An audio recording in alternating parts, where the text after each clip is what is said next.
English जो है वो कैसे काम कर रहा होता है। इंग्लिश की शुरुआत जो होती है, वो जो बेस फॉर्म बन रही होती है, वो स्टार्टिंग जो बुनियाद होती है ना, घर बनाने के लिए जो सबसे बेस फॉर्म होता है, क्या होता है, बुनियाद होता है।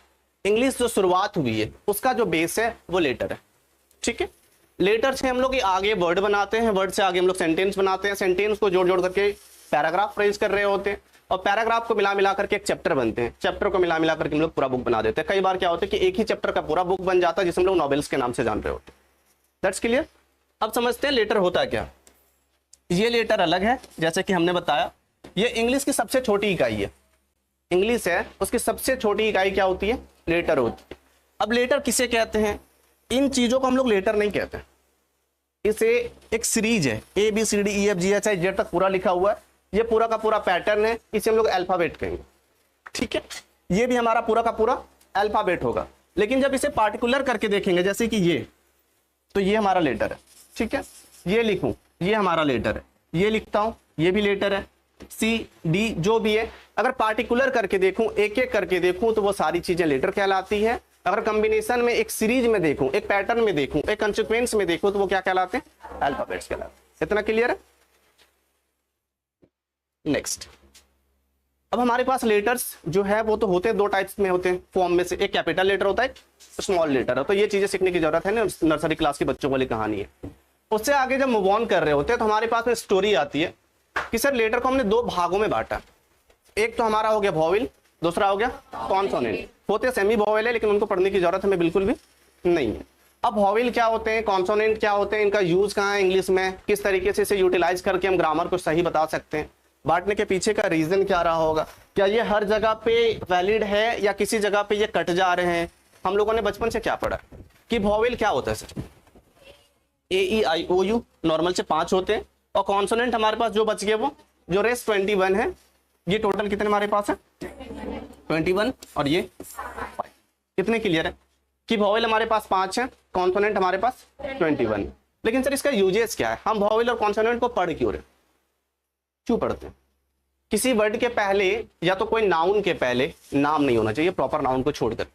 अगर वॉवेल से स्टार्ट हो रहा वो वर्ड, तो उसके पहले आर्टिकल लगाने के लिए हम लोग इसे डिसीजन में ले रहे होते हैं, आर्टिकल ऐड करने के लिए। लेकिन जरूरी है क्या कि कोई वर्ड अगर वॉवेल से स्टार्ट हो रहा है तो उसके पहले ए नहीं लगेगा, कोई वर्ड अगर कॉन्सोनेंट से स्टार्ट हो रहा है तो उसके पहले ए ही लगेगा, हाँ या नहीं। नहीं है, क्यों नहीं है। अम्ब्रेला मैं लिख रहा हूं, लेकर होता है साउंड, वॉवेल जैसा हो तो उसके एन भी लगा सकते हैं कॉन्सोनेंट में। अगर दैट्स फाइन। साउंड कितने होते हैं इंग्लिश में, इंग्लिश में साउंड कितने होते, आपने नया टॉपिक उठाया खुद से, मैंने कुछ ना बोला। How many sounds are there in English language और इंग्लिश अल्फाबेट्स, नहीं पता। फिर आप कैसे जानोगे सर वॉवेल की तरह साउंड कर रहा है या नहीं कर रहा।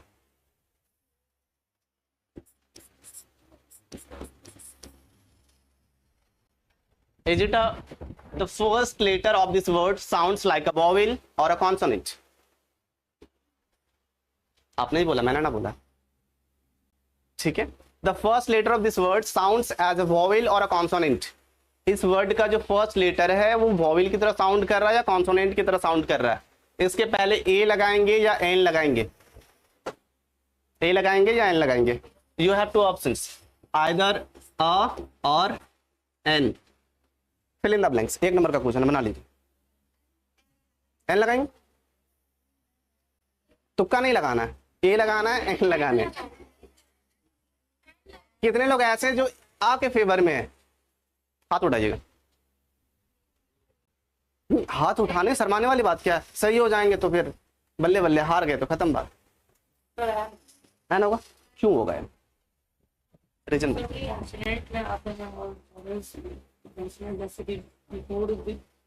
consonant is before and after all use usually entity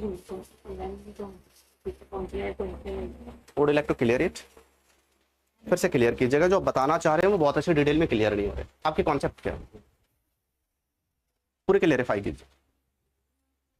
चाहे तो आप हिंदी में बता सकते हो उस चीज को अच्छे से, इधर इंग्लिश। आपने जो एन का ऑप्शन सेलेक्ट किया है, इस एन का ऑप्शन सेलेक्ट करने के पीछे का रीजन क्या है, क्योंकि बिना रीजन जाने अगर हम तुक्का लगा देते हैं तो एग्जाम में कोई और तुक्का लगा करके आ जाएंगे और उस जगह पे टीचर कोई और तुक्का लगा करके 0 मार्क्स दे देगा। वो हमारे लिए नुकसान हो जाएगा ना फिर से।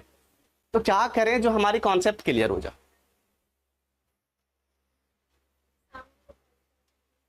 साउंड को पढ़ना पॉसिबल अभी नहीं है हमारे पास। इंग्लिश के टोटल 44 साउंड्स होते हैं।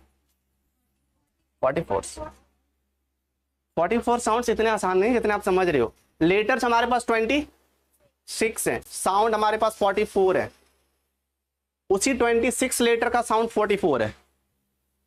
तो पढ़ने के तरीके अलग है, वो चीज को मैं अभी यहाँ इंक्लूड नहीं करूंगा, sorry for that. In future मैं ऐड ऑन कर दूंगा, पर फिलहाल इस चीज को देखते हैं। इसे समझने के लिए साउंड की जरूरत अभी नहीं है। इससे आप लोगों की आईक्यू चेक हो रही है बस, कि आप लोग सोच कहां तक पा रहे हो। आपने बोला ना सर इंग्लिश पढ़े थोड़ा सा, ये थोड़ा सा ही है। एक स्लाइड मैंने आगे बढ़ाया है ना। नर्सरी क्लास से एलकेजी में गए हुए अभी, और आप लोग एलकेजी नहीं पढ़े हो, नहीं है। देख, हिंदी पढ़े सारे लोग, हिंदी पढ़े, हिंदी के ग्रामर पढ़े। हिंदी ग्रामर को इंग्लिश में व्याकरण कह रहे होते हैं। हिंदी ग्रामर में से स्वर और व्यंजन कुछ अक्षर होते हैं। स्वर क्या होते हैं? शुद्ध हिंदी नहीं बोलना, मुझे शुद्ध हिंदी नहीं समझ में आती, सॉरी फॉर दैट। कि आ से लेकर के अंग आ तक जो होते हैं वो क्या होते हैं? हमारे स्वर में आते हैं, बाकी बार रेस्ट जो बच जाते हैं वो व्यंजन में आते हैं। सेम चीज को यहाँ अप्लाई कर लीजिए कि वोवेल वैसे साउंड है जो स्वर कंसिस्ट कर रहे हैं, कॉन्सोनेंट वैसे साउंड है जो पूरी की पूरी तरीके से व्यंजन कंसिस्ट कर रहे हैं। डन है। ये लिखा हुआ जो भी है, ये चीज को बस नर्सरी क्लास तक याद रखते हैं कि sir A E I O you से जो स्टार्ट होगा उसके पहले एन लगा देंगे, बाकी जो कॉन्सोनेंट से स्टार्ट होगा 21 से उसमें आ लगा देंगे, ठीक है। लेकिन हर जगह पे अप्लाई नहीं करना है ना, तो आपके मार्क्स कटते चले जाएंगे, क्योंकि अब एडवांस हो रहे हैं। टीचर भी वैसे क्वेश्चंस आपको देंगे जो आपको नहीं समझ में आएंगे, और आप लगा करके ए आ जाओगे, कहीं लगा करके एन आ जाओगे, और आपको लगेगा हमने सही किया, पर मार्क्स आपके कट जाएंगे। फिर आप कॉपी रीचेक करवाने जाओगे। Very good.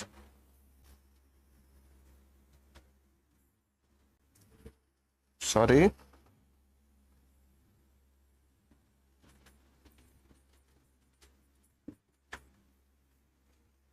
University clear.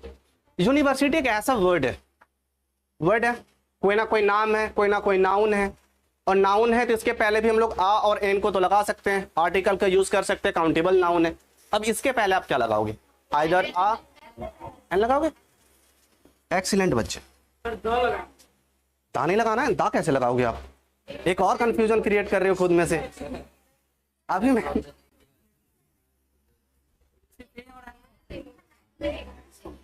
मछली नहीं बेचना, डाटे क्लियर करने। इसमें से कितने परसेंट ऐसे लोग हैं जिनको लग रहा है कि सर इस जगह पे ए लगेगा? परसेंटेज ए लगेगा कंफर्म। एक और कोई? चलिए 3 है, और सारे तेज बच्चे ए लगेगा। और कोई? ठीक है। अब घबराइएगा मत, सदमे में कोई मत जाइएगा। आपने सारे लोगों ने लगभग ए बोला है। एन वाले कितने हैं? और बाकी सर कुछ भी लगा दीजिए चलेगा, कुछ भी लगा दीजिए, हमें क्या मतलब है, ठीक है। ए रहा, एन रहा। अब इसे यूटिलाइज करने के तरीके बताएंगे। नेक्स्ट हम लोग मूव ऑन किए। आपने बेस क्या माना जो ए लगाया, और वो इंसान जो एन लगाए वो बेस क्या माने? इस जगह पे मैंने ऊपर में बोला, MIT में आपने MIT में एन लगाया, MIT में ए लगेगा, एन लगेगा, ठीक। चलिए यूनिवर्सिटी है, एन लगेगा। चलिए ए वाले कौन है? 3 है। ए कैसे लगता है? ए ऐसे लगता है। अब लगे क्यों हम लोग इस चीज को देख रहे होते हैं, समझने की कोशिश करते हैं, क्योंकि मुझे पता है कि जो लोग गलती कर रहे हैं वो बेसिक नॉलेज के माध्यम से कर रहे हैं। जो ग्रामर में लोग पढ़ लिए थे ट्रांसलेशन में कि सर कोई भी वर्ड अगर वॉवेल से स्टार्ट होगा उसके पहले सीधा एन को बैठा देंगे, बैठे या ना बैठे हमें मतलब नहीं है, और कोई कॉन्सोनेंट से शुरू हो जाए उसके पहले ए लगा देंगे, बात खत्म। जिस कारण से यहाँ सर यूनिवर्सिटी यू से शुरू हुआ था, हमने ए लगा दिया, मेरी बात खत्म हो गई, नहीं एन लगा दिया मैंने, ठीक है। और इस जगह पे MIT एम से शुरू हुआ था, एम यहाँ लिखा हुआ कॉन्सोनेंट में, जिस कारण से मैंने ए लगा दिया, बात खत्म। ये दोनों जगह पे आप गलत, दोनों जगह पे गलत, ठीक है। ये जो वर्ड है मैं खुद कंफ्यूज हूं। ये जो है MIT, MIT फर्स्ट में क्या आ रहे हैं? ए आ रहे हैं ना। और ए क्या है? स्वर है या व्यंजन है? स्वर है। मैंने क्या बोला था? स्वर को क्या कंसिडर करना है? वोवेल। और वोवेल के पहले क्या आते हैं? एन आते हैं। तो इसके पहले क्या लगेंगे? एन। अब तेज हो गया। इस जगह पे देखिएगा यूनिवर्सिटी है, यानी कि ये वाला यू होता ना, अंतोसिया या वाला, उसके नीचे यू लगा, यूनिवर्सिटी। हमें पहले वाले लेटर से मतलब रखना है, रेस्ट ऑफ देखो छोड़ देना। पहला अक्षर यू है, और यू स्वर है या व्यंजन है? व्यंजन है। अब व्यंजन को क्या माना जाता है? कॉन्सोनेंट। कॉन्सोनेंट के पहले क्या लगते हैं? ए लगते हैं। इस जगह पे एन लगाने वाले सारे बच्चे बहुत तेज हैं, ए लगाने वाले उससे भी तेज है। ठीक है, तो ये क्या हुआ? ए लग। डन है। हाँ, हम लोग किताबों में लगाया करते थे sir, an oxen, an apple, a ball, a cat, an elephant, वो चीजें आसान थी। पर इस जगह पे वो चीजें चेंज हो रही है। अब मैं आपको बोलूं अम्ब्रेला लगाने के लिए एन लगेंगे, क्योंकि अम्ब्रेला को जब हम लोग बोल रहे होते हैं ना, तो सबसे पहला जो अक्षर की प्रोनाउंसिएशन हमसे मुंह से निकल रही थी हमारे, वो क्या होती है? एक स्वर अक्षर होती है। वो वॉवेल के अंदर कंसीडर किए जा रहे होते हैं, और उसमें क्या लगेंगे? कॉन्सोनेंट नहीं है, वो वॉवेल है तो एन लगेंगे, कॉन्सोनेंट होंगे तो आ लगेंगे। ये कॉन्सेप्ट क्लियर है? नेक्स्ट। हाँ, वर्ड की क्वालिटी थोड़ी खराब है, पीपीटी बनाने में मुझसे गलती हुई। अब लेटर समझ गए, अल्फाबेट समझ गए। अल्फाबेट होता है सीक्वेंस ऑफ लेटर, और लेटर क्या होते हैं? प्रत्येक यूनिट जो होता है वो ABCD का, वो सारे के सारे लेटर कहलाते हैं। ठीक है। अब वर्ड क्या होते हैं? चाहो तो ये पीपीटी को आप लोग लिख सकते हो, आपको सेंड कर दिए जाएंगे ग्रुप में। वर्ड क्या होते हैं? शब्द। हाँ ठीक है, वो हिंदी है। The word is a meaningful of combination of sound और letter as well. क्योंकि वर्ड को छोटे छोटे वर्ड जैसे कि एग्जाम्पल में बॉय हो गया, एंड हो गया, एलिफेंट हो गया, इस वर्ड को सीरीज में यानी कि टर्म में करने के लिए छोटे छोटे वर्ड से तक और होगा। और कोई ऐसे शख्स जिनको अपने लग रहा होगा ऐसा कि मैं थोड़ा मोड़ा जान रहा हूं, मैं बताना चाहता हूं। गलत होंगे, चलेंगे, गलतियां करेंगे तब हम लोग आगे सीख पाएंगे, और अगर गलती से बचते चले गए तो गलतियां हमसे और भी होंगी। कोई नहीं है? चल, इसके पीछे वाली स्लाइड में हमने क्या देखा था? इसका डेफिनेशन कहां गया? इससे पीछे ये रहा। A letter is the smallest unit of English language. ठीक है, इंग्लिश लैंग्वेज की जो सबसे छोटी इकाई होती है वो क्या होती है? लेटर होती है। और लेटर हमारे पास कितने होते हैं? टाइप्स में से, फॉर्म में से दो होते हैं, capital letter, small letter. Types में से कितने होते हैं? वॉवेल और कॉन्सोनेंट। वॉवेल क्या होते हैं? हिंदी में उसे हम लोग स्वर कह सकते हैं, इंग्लिश में कॉन्सोनेंट को हम लोग व्यंजन कह सकते हैं। और हम लोग लेटर के अनुसार शब्द डिसाइड नहीं करेंगे। जिस भी जगह पे आर्टिकल यूज करने की बात आएगी, आर्टिकल ए, एन और दा होते हैं, आपको उस जगह पे यूज करना है जिस जगह पे साउंड हमारे व्यंजन आए, कॉन्सोनेंट आए। और एन को उस जगह पे यूज करना है, ध्यान कहीं और ना दे, उधर बाद में देख लीजिएगा। ठीक है, एन को उस जगह पे यूज करना है जहां साउंड हमारे क्या है? स्वर है। ठीक है, और स्वर होंगे तो उसके सामने हमेशा एन को यूज करेंगे। रेस्ट जो हमारे पास दा बच जाते हैं, वो दा ज्यादातर यूनिक चीजों के लिए यूज की जा रही होती है, जो चीजें वाकई में यूनिक हो या तो इकलौता हो। ठीक है, जैसे कि सन हो गया, पृथ्वी हो गया, प्लैनेट्स हो गए, नदियां हो गई, कोई नदी का नाम हो गया तो पहाड़ हो गया, कोई यूनिक चीजों के लिए यूज करते हैं। उस चीज के बारे में हम लोग डिटेल में पढ़ेंगे, पर जो चीज यूनिक है उसके लिए हम लोग दा का यूज करेंगे। That's fine, clear? हाँ, जैसे कि एक आर्टिकल्स में जैसे कि हम लोग पढ़ते हैं ए, एन और बेशक। हाँ, एक होता है डिफिनिट, एक डिफिनिट होता है, एक इनडिफिनिट। डिफिनिट पे ये लगाते हैं, इनडिफिनिट में ए, एन का प्रयोग करते हैं, दा का प्रयोग सीधी सी बात है। इनडेफिनिट और डेफिनिट तो आपको समझ में आ गया। इनडेफिनिट क्या होते हैं? जो चीजें वाकई में से अनकाउंटेबल चीजें चल रही होती, या तो एक ऐसी चीज है जो इकलौता है। और डेफिनिट क्या होती है? सब चीज का यूज मीन्स के मिला करता है, तो वैसी चीज ही होती है। अब दा को कहाँ यूज कर सकते हैं? दा अपने आप में ऐसा चीज को कंसीडर कीजिए जो वाकई में यूनिक हो। यूनिक यानी कि जैसे कि इकलौता दिख रहा हो। अब चांद को बोलोगे तो चांद दूसरा कोई नहीं है, तो उसके पहले हम लोग दा लगा लेंगे। गंगा बोलेंगे तो गंगा कोई दूसरी नहीं है, उसके पहले दा लगा लेंगे। द माउंट एवरेस्ट बोलेंगे तो माउंट एवरेस्ट पे कोई दूसरा नहीं है, तो दा लगा लेते। कुछ ऐसे कंट्रीज के नाम है जो शॉर्ट फॉर्म में लिखे जा रहे होते हैं, USA, UAE, नीदरलैंड्स, इन सब के पहले भी दा लग रहे होते हैं। हाँ, इंडिया के पहले नहीं दा लगता, इंडिया के पहले इंडिया ही लगता है। ठीक है, तो वैसे कुछ ऐसे वर्ड्स हैं जिसके पहले हम लोग दा लगाएंगे। बस माइंड में इतना कंक्लूड कीजिएगा कि जो चीज यूनिक है उसके पहले ज्यादातर दा लगेंगे, बाकी बात कुछ रूल्स हैं उसे आगे पढ़ेंगे और सारी चीजें क्लियर करेंगे।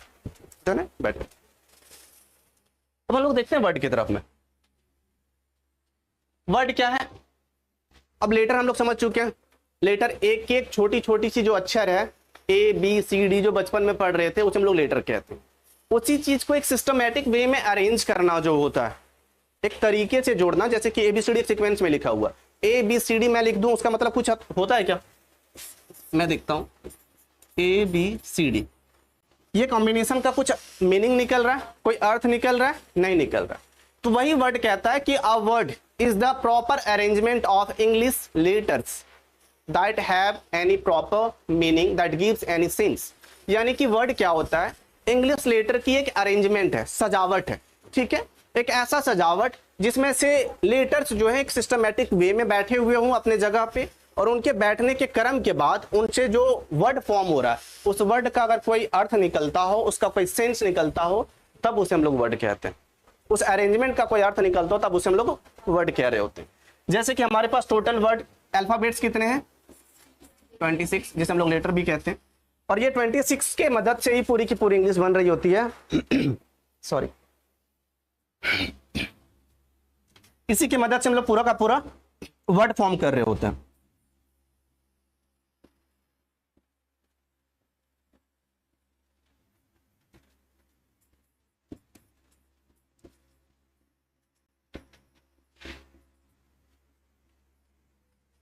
हमने दो जगह पे सेम टाइप्स ऑफ लेटर को यूज किया।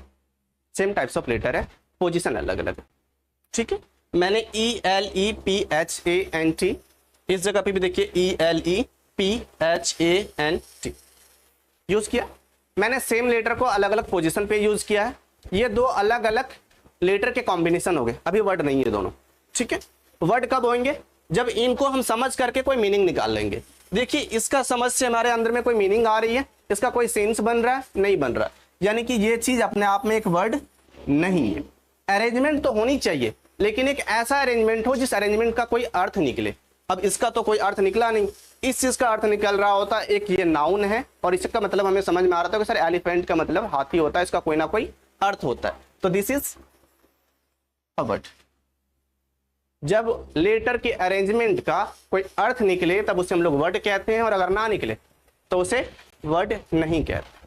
अब समझ में आया कि वर्ड क्या होता है? लेटर प्लस लेटर का कॉम्बिनेशन होता है, और तब होता है जब उसका कोई अर्थ निकले। डन है?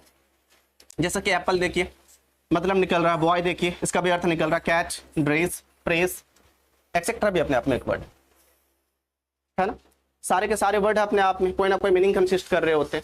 तो हमने क्या किया, 1 2 3 4 5 लेटर को कंबाइन किया, सही पोजीशन दिया, जिसके कारण से इसका अर्थ निकल रहा है। ये क्या कहलाया? वर्ड कहलाया। इस जगह पे 3 को मिला करके बनाया गया, इस जगह पे 2 को मिला करके 3 है, इस जगह पे 5 है, इस जगह पे 5 है। अब ऐसा नहीं है कि बहुत सारे वर्ड मिलेंगे ना सर, या तो बहुत सारे लेटर मिलेंगे तभी जाकर के वो वर्ड कहलाता है, नहीं।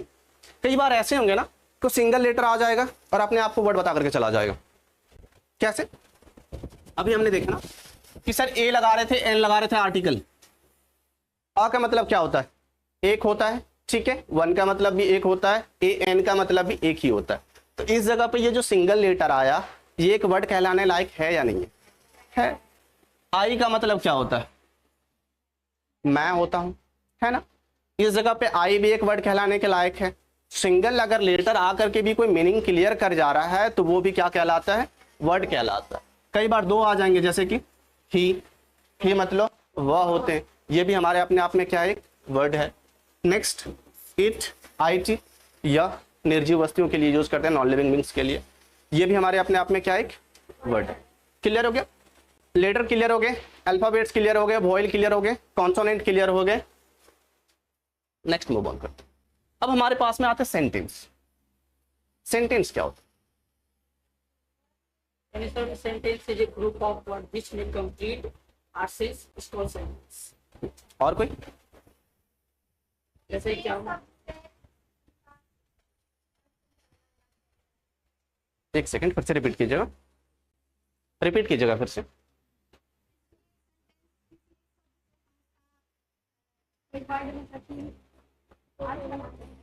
एक शब्द से अर्थ नहीं बना सकते।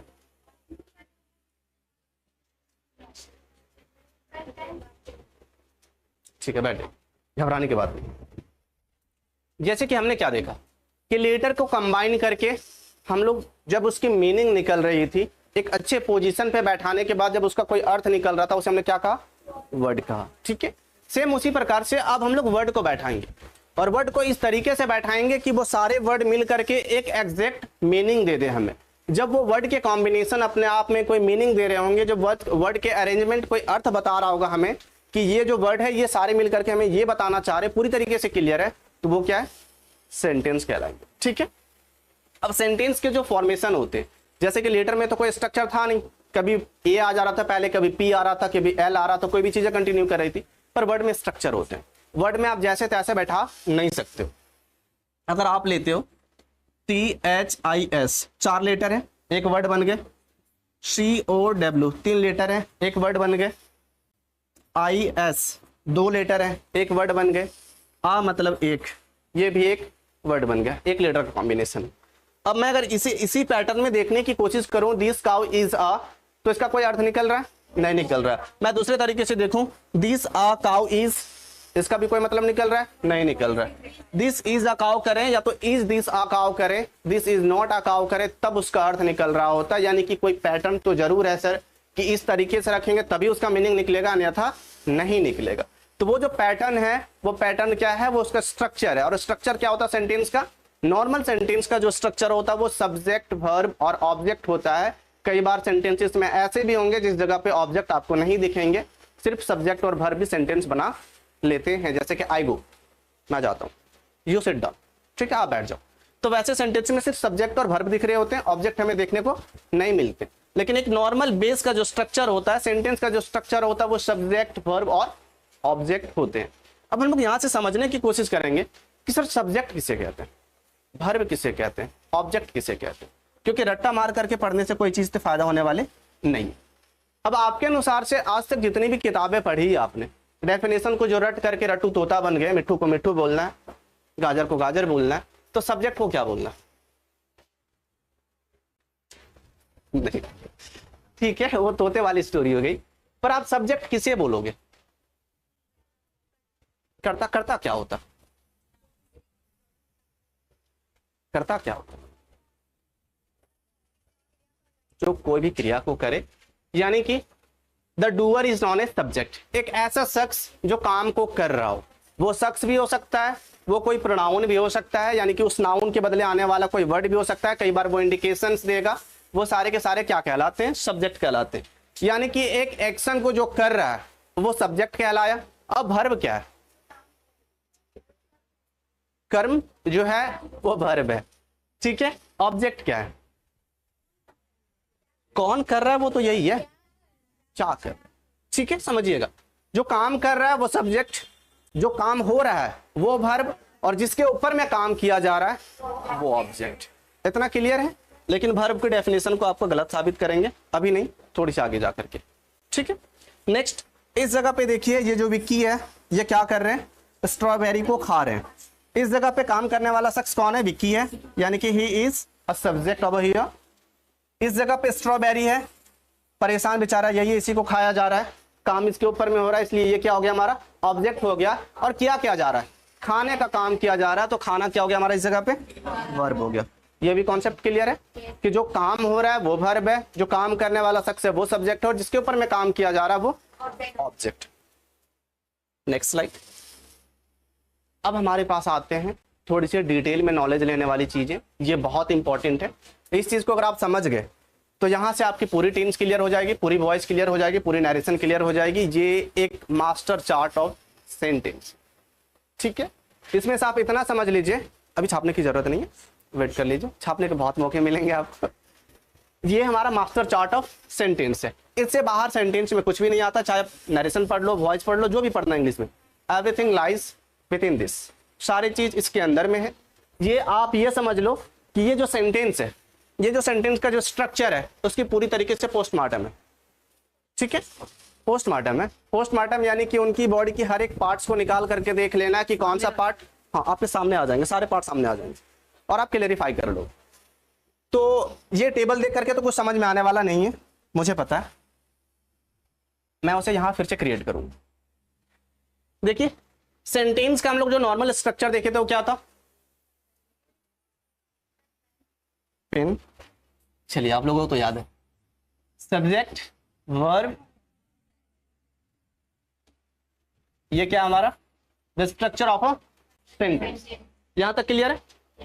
अब स्ट्रक्चर को ही मॉडिफाई करना, स्ट्रक्चर की पोस्टमार्टम करना, हर एक वर्ड को क्लियरिफाई करते चले जाना है कि सर सेंटेंस में सब्जेक्ट क्या हो सकता है, वर्ब क्या हो सकता है, ऑब्जेक्ट क्या हो सकता है, क्या हर बार एक्शन ही हमारा वर्ब होगा, क्या हर बार काम करने वाला इंसान ही हमारा सब्जेक्ट होगा, क्या हर बार जो जिस इंसान के ऊपर में काम किया जा रहा है वही हमारा ऑब्जेक्ट होगा या नहीं होगा, या किसी किसी जगहों पे ये चीजें बदल भी रही होंगी, क्योंकि जानना जरूरी है। सीधा सिर्फ ऐसा अगर रट लिए हैं कि सर जिसके ऊपर में काम हो रहा है वो ऑब्जेक्ट, जो काम हो रहा है वो वर्ब है, और जो काम कर रहा है वो क्या है, सब्जेक्ट है। मैं बोलो आई एम अ बॉय, काम कौन कर रहा है?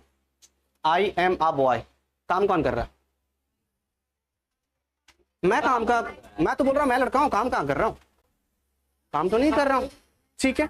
इस जगह पे आपका एक्शन भी नहीं है, काम हो ही ना रहा, इस जगह पे काम हो रहा है, तो मतलब आपके अनुसार से इस जगह पे वर्ब भी नहीं है। आपने क्या बोला अभी शुरू में कि सर जो काम कर रहा है वो सब्जेक्ट है, जो काम हो रहा है वो वर्ब है, जिसके ऊपर में काम हो रहा है वो ऑब्जेक्ट है, ठीक है। इस जगह पे ना मैं काम कर रहा हूं, और अगर मैं काम नहीं कर रहा हूं तो कोई काम हो भी नहीं रहा है, और कोई काम अगर नहीं हो रहा तो किसी के ऊपर भी कोई काम नहीं हो रहा है। यानी कि इस सेंटेंस में ना सब्जेक्ट है, ना वर्ब है, ना ऑब्जेक्ट है, आपके अनुसार से। जैसे नहीं ठीक है, घबराने की बात नहीं। अब हम लोग समझते हैं, उन चीजों को अच्छे से तोड़ेंगे कि जो अभी मैंने सेंटेंस बताया और इसके पहले जो मैंने सेंटेंस बताया उन दोनों के बीच में डिफरेंसेस क्या है, वो क्लियरिफाई कैसे कर रहे होते, वो आगे कैसे बढ़ रहे होते, हम उस चीज को अंडरस्टैंड कैसे करेंगे। अब इन चीजों को बांटने के लिए हमारे पास टेबल पड़े हुए पूरी अच्छी तरीके से, टेबल के मुताबिक हम लोग समझने की कोशिश करते हैं। ये जो सब्जेक्ट है इसे हम लोग पूरा का पूरा सब्जेक्ट कहते हैं, और ये जो वर्ब और ऑब्जेक्ट है उसे हम लोग प्रीडिकेट कहते हैं, ठीक है। ये पूरा क्या है, और नेक्स्ट ये जो बच जा रहे हैं वो क्या है, shall I open a new page over here?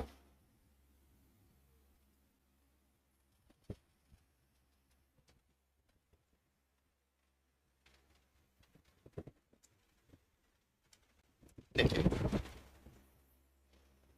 ये क्या हो रहा है,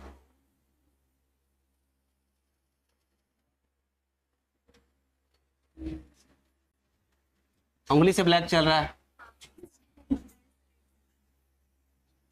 लेट इट डू दैट, जो चल रहे हैं उसी से काम चला लेते हैं।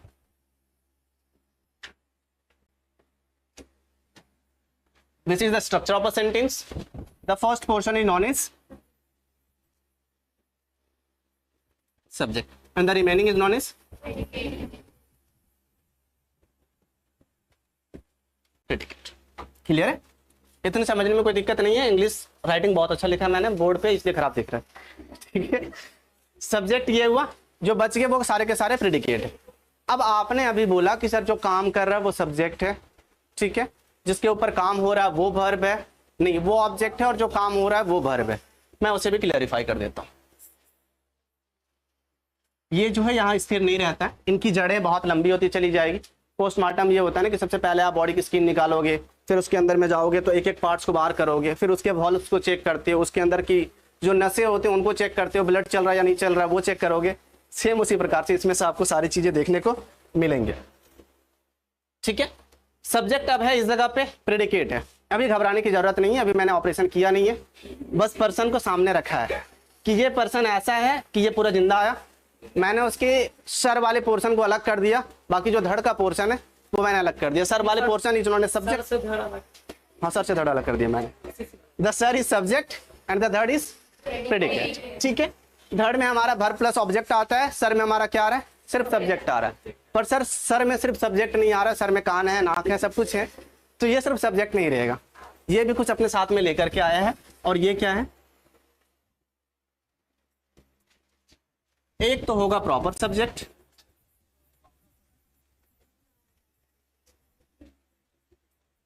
ठीक है, और दूसरा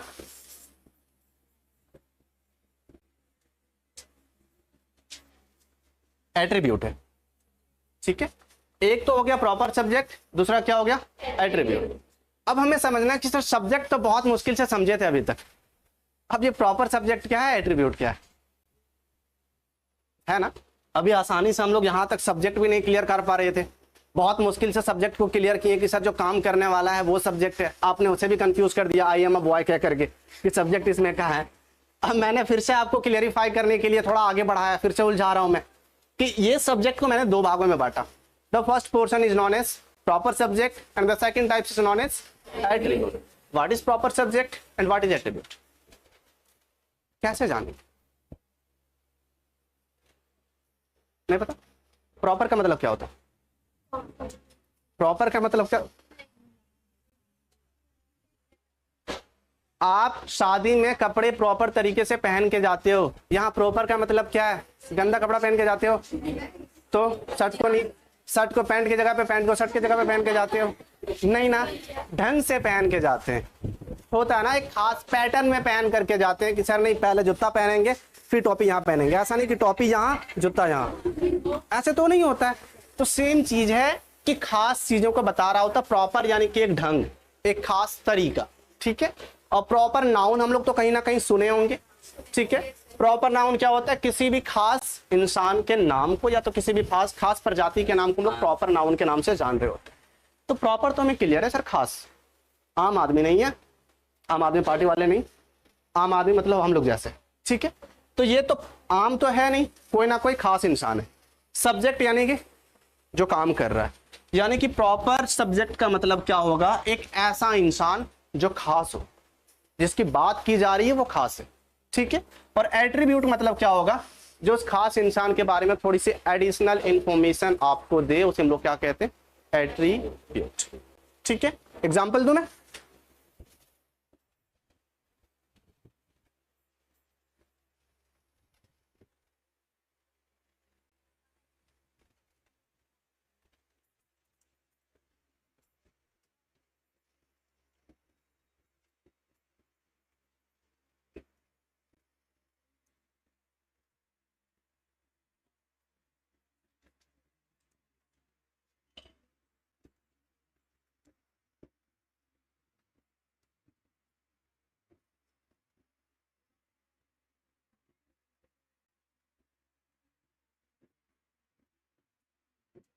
सारा चीज समझने की कोशिश नहीं कीजिएगा, ठीक है। सेंटेंस को समझिए, ये पूरा मैंने सेंटेंस लिया, आपने बोला सर जो काम कर रहा है वो सब्जेक्ट है, इसमें काम कौन कर रहा है, मैं इधर आ जाऊं, काम कौन कर रहा है, कोई नहीं कर रहा,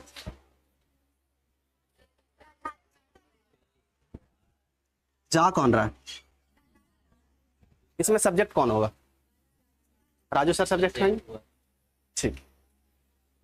जाने का काम कर रहे हैं, जाना वर्ब हो जाएगा, कहां जाने का काम कर रहे हैं, दिल्ली, दिल्ली ऑब्जेक्ट हो जाएगा। चलिए, सेटिस्फाइड, दिस इज ऑब्जेक्ट हो भैया, ये टू है वो प्रीपोजिशन है, उसे बाद में देखेंगे।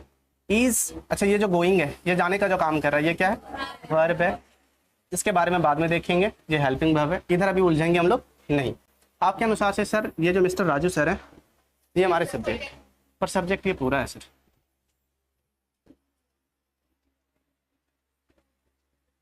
विचार है किन्हीं पर जाने का ना था। नहीं, किन्हीं के पास जाने का काम नहीं कर रहे, चलिए हाँ वो द ऑनरेबल प्रिंसिपल, ठीक है। शॉर्टकट में मैंने लिखा क्योंकि बोर्ड में उतनी स्पेस नहीं है, ठीक है। ये जो the honourable principal of our school mister Raju sir is going to Delhi. अब कर क्या रहा है कि ये जो शख्स है वो दिल्ली की तरफ जा रहे हैं। ये शख्स कौन है, हमारे प्रिंसिपल है, ठीक है। तो जो खास आदमी है जिस शख्स के बारे में बात कर रहे हैं, उनका नाम तो हमें पता है सर कि वो है कौन, मिस्टर राजू सर है। तो मिस्टर राजू सर हमारे क्या हो गए, सब्जेक्ट तो हुए, लेकिन ये खास इंसान है तो ये क्या हुए, प्रॉपर सब्जेक्ट। डन है, इतना कॉन्सेप्ट क्लियर हुआ। और इसी शख्स के बारे में थोड़ी एडिशनल जानकारी में दी जा रही है कि सर ये जो शख्स है ना, जो हमारे स्कूल के प्रिंसिपल है, ठीक है, यही शख्स है ना हमारे स्कूल के ऑनरेबल प्रिंसिपल। तो ये जो रिमेनिंग पोर्शन हो गया, ये क्या हो गया हमारा,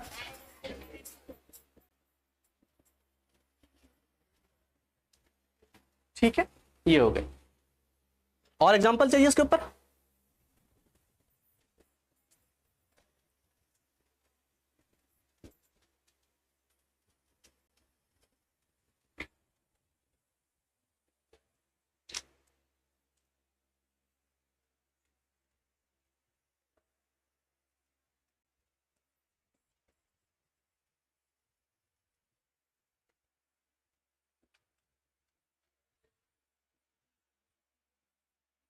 कौन है पीएम आपके देश के? नीतीश कुमार तो नहीं है?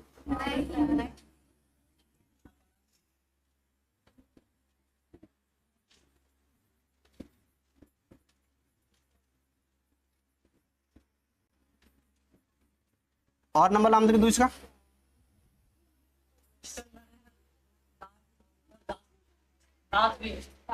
मिस्टर नरेंद्र दामोदर दास मोदी। नाथ रहने दीजिए, ठीक है।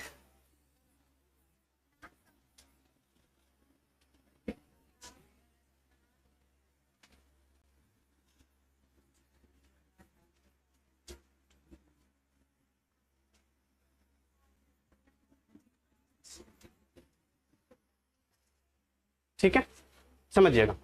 बोर लग रहा है? बोरिंग फील हो रहा है? हिस्ट्री पढ़ रहे हैं? नहीं। बोरिंग लग रहा है? नहीं लग रहा है। ठीक है, ये जो सेंटेंस है इसमें देखिएगा, ये सेंटेंस को समझने की कोशिश कीजिएगा। The honourable prime minister of our country mister Narendra Damodar Das Modi is going to inaugurate a new bridge. हमारे देश के जो आदरणीय प्रधानमंत्री है, जो कि है मिस्टर नरेंद्र दामोदर दास मोदी, वो एक नए पुल की उद्घाटन करने के लिए जा रहे हैं। काम करने वाला शख्स कौन है? हमारे सिर्फ नरेंद्र मोदी नहीं है, हमारे देश के प्राइम मिनिस्टर है। इज्जत से नाम लिया कीजिए, ठीक है। ये जो पूरा है ये एक ही शख्स है और यही इंसान काम कर रहा है। काम क्या कर रहे हैं? जाने का कर रहे हैं, ठीक है। जाना हमारा क्या हो गया? वर्ब हो गया। इस वर्ब को हेल्प कौन कर रहा है? इज, तो ये हेल्पिंग वर्ब हो गया। और कहाँ जा रहे हैं? To inaugurate a new bridge. किस लिए जा रहे हैं? तो ये जो इनॉग्रेट है, टू इनॉग्रेट है, ये V1 है, +2 है, इन्फिनेटिव है, इसमें मत उलझिएगा अभी। ये जो ब्रिज है ये काम करने के लिए जा रहे हैं, ये पूरा का पूरा ऑब्जेक्ट हो जाएगा। यहां से यहां तक to inaugurate a new bridge, वो पूरा का पूरा ऑब्जेक्ट हो गया। इसी के काम को करने के लिए जा रहे हैं, काम ये करने के लिए जा रहे हैं, और ये जो शख्स है ये काम करने के लिए जा रहा है, ठीक है। तो ये शख्स जो खास इंसान, उसका नाम क्या है? मिस्टर नरेंद्र दामोदर दास मोदी। तो यहां से यहां तक जो है वो ये पूरे हुए, ये क्या कहलाएंगे? हमारे प्रॉपर सब्जेक्ट कहलाएंगे। और ये शख्स के बारे में जो एडिशनल इंफॉर्मेशन हमें दी गई है, वो एडिशनल इंफॉर्मेशन क्या है? The honourable PM of our country. यही है ना कि हमारे देश के आदरणीय प्रधानमंत्री हैं। तो आदरणीय प्रधानमंत्री हैं कौन? नरेंद्र मोदी है। नरेंद्र मोदी के बारे में एक्स्ट्रा इंफॉर्मेशन कौन दे रहा? आदरणीय प्रधानमंत्री। तो आदरणीय प्रधानमंत्री हमारे क्या हो जाएंगे? एट्रीब्यूट हो जाएंगे, और नरेंद्र मोदी क्या हो जाएंगे? हमारे प्रॉपर सब्जेक्ट हो जाएंगे। आपके जो स्टेट के सरकार है, रिकॉर्ड ना हो जाए कहीं, ठीक है, और रिकॉर्ड भी हो जाएंगे तो काट देंगे उसे। Paltu Ram, the Paltu Ram of Bihar mister Nitish Kumar joints NDA. हमारे राज्य के जो सरकार हैं, पलटू राम है जो बिहार के, उन्होंने इधर से उछल करके उधर जा करके फिर से एनडीए को ज्वाइन कर लिया। इस जगह पे जो काम करने वाला शख्स है वो कौन है? मिस्टर नीतीश कुमार है। पर नीतीश कुमार है कौन? द पलटू राम ऑफ बिहार है, ठीक है। तो द पलटू राम ऑफ बिहार क्या हो जाएंगे? हमारे एट्रीब्यूट हो जाएंगे। नीतीश कुमार हमारा प्रॉपर सब्जेक्ट हो जाएगा। और उन्होंने किया क्या है? ज्वाइन किया, तो ज्वाइन करना उनका वर्ब हो जाएगा। और क्या ज्वाइन किया? एनडीए किया है, तो एनडीए उनके लिए क्या हो जाएगा? ऑब्जेक्ट हो जाएगा। जहां तक समझने में किन्हीं को कोई दिक्कत हुई हो तो पूछ लें, ऐसे नहीं समझ में आएंगे। कल से एक बेंच में उधर बैठिएगा ऐसे करके, 5 जन, नेक्स्ट क्लास, ठीक है, सीरीज वाइज में, एक बेंच पर नहीं बैठनी। ये क्लियर हुआ? क्लियर हुए या नहीं हुए? डन है? इरेज करूं या ऐसे नोट डाउन करना चाहोगे? या स्लाइड ऐड कर देता हूं, चले जाएंगे ना? पीडीएफ में समझ में आया तब तो मैंने लिखा क्या है, ठीक है। प्रॉपर सब्जेक्ट समझ में आ गया, एट्रीब्यूट हमें समझ में आ गया, प्रॉपर सब्जेक्ट का पूरा कॉन्सेप्ट हमने क्लियर कर लिया। अभी तक में से सब्जेक्ट, वर्ब और ऑब्जेक्ट में से हमने इस पोर्शन को बहुत अच्छे तरीके से कवर किया। ये क्या था हमारा? अच्छा, ये पूरा का पूरा सब्जेक्ट था और ये पूरा का पूरा, मैं क्यों बोल रहा हूं,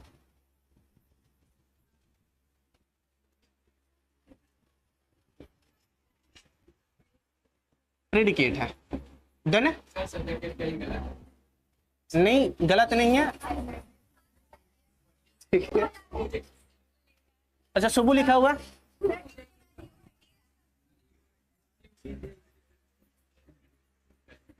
जल्दियां पकड़ना आसान होते हैं, सुधारना मुश्किल होता है। सब्जेक्ट और प्रेडिकेट हो गया। सब्जेक्ट को हमने 2 भागों में बांटा था, वो कौन से थे?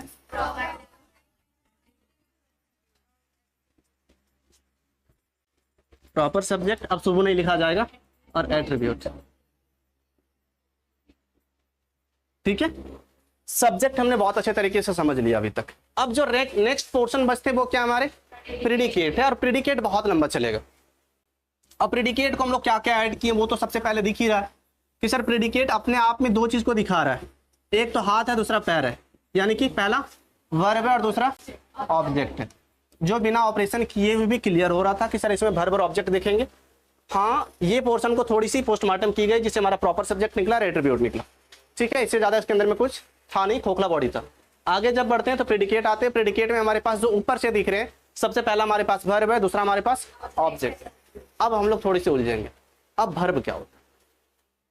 अब मैं फिर से पूछूंगा कि अब वर्ब क्या होते हैं। क्रिया। क्रिया, कौन से क्रिया? वो जो चावल में होते हैं या वो क्रिया में सर दो टाइप होती है, कर्मक क्रिया, सकर्मक। कौन से क्रिया होते हैं? जो चावल में होते हैं वो क्रिया, जो कसम देते हैं वो क्रिया, काम के करने को क्रिया को कहते हैं। ठीक है, ठीक है। ये जो एक्शन है वो क्रिया को आप लोग संबोधित करने के लिए वर्ब का यूज कर रहे हैं। गलत साबित करूं? ठीक है, एक्सेप्ट करने के लिए तैयार है। ये जो वर्ब है सिर्फ एक्शन नहीं दिखाता, सिर्फ और सिर्फ एक्शन दिखाने के लिए वर्ब नहीं आते हैं।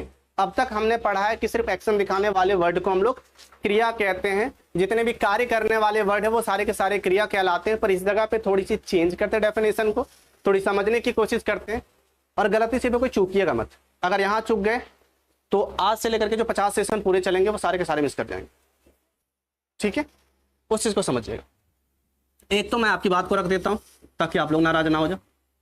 एक्शन यानी कि जो आप लोग काम करते हो उसे तो वर्ब कहते हैं, ये सही पड़ा। पर जो नेक्स्ट दो बच गए ये आपके डेफिनेशन में नहीं लाई करते हैं, वो क्या होते हैं?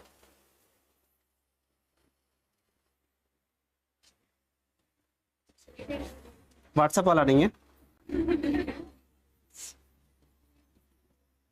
ये 8 नहीं है, ये ऐसा है। ठीक है, मैं लिख रहा हूं, अपने आप लिखा जा रहा है। एक्शन हुआ, स्टेटस हुआ, पोजीशन हुआ। सर एक्शन को तो थोड़ा मोड़ा समझ चुके कि कोई भी काम करना है, जैसे कि हम बैठे हैं तो बैठना मेरा काम है, मैं पढ़ा रहा हूं, पढ़ाना मेरा काम है, आप पढ़ रहे हो, पढ़ना आपका काम है, आप बोर हो रहे हैं, बोर होना आपका काम है। जो भी चीजें कर रहे हो वो सारी की सारी क्या है? काम है। यानी कि वो पूरा हमारे क्या हो गए? एक्शन हो गए। सर ये जो नया वर्ड दो ऐड ऑन हुआ, स्टेटस और पोजीशन क्या होता है? कब किसी वर्ड को हम लोग स्टेटस में मानेंगे, कौन से वर्ब को हम लोग स्टेटस के अंतर्गत रखेंगे, कौन से वर्ब को हम लोग पोजीशन के अंतर्गत रखेंगे, बताइए। जरूरी है ना समझना। चलिए, व्हाट्सएप जो स्टेटस हम लोग चला रहे होते हैं पूरा डिटेल में समझने की कोशिश करेंगे, डीप में जाकर के, ताकि वो चीजें हमें हमेशा याद रहे। ऐसा नहीं कि क्लास पढ़े बोलिए। व्हाट्सएप जो है, व्हाट्सएप में जो सेकेंड या तो थर्ड ऑप्शन जो होता है स्लाइड करने के बाद, वो क्या आते हैं? स्टेटस आते हैं, सेकेंड होते हैं। ठीक है, शायद सेकेंड होते होंगे, उसमें स्टेटस होते हैं। अब वो स्टेटस होता क्या है?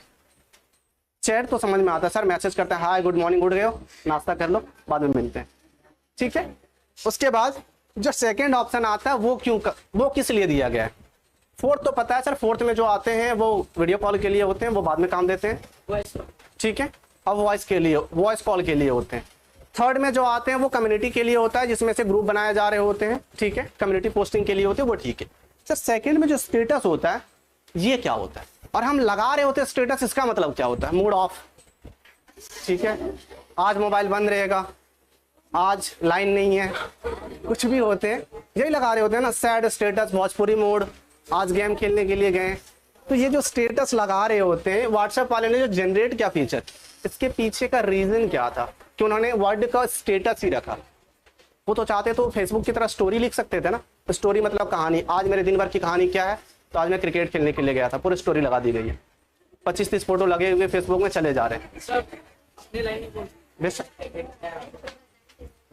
स्टेटस सर ये लोग इसलिए लगाते हैं क्योंकि अपने काम के बारे में, अपने बारे में जो भी टॉपिक करते हैं वो लगाते हैं। क्योंकि लोग, मैं भी देखूं और सामने वाला भी देखे कि कितने लोगों ने मुझे मूव ऑन किया है, देखा।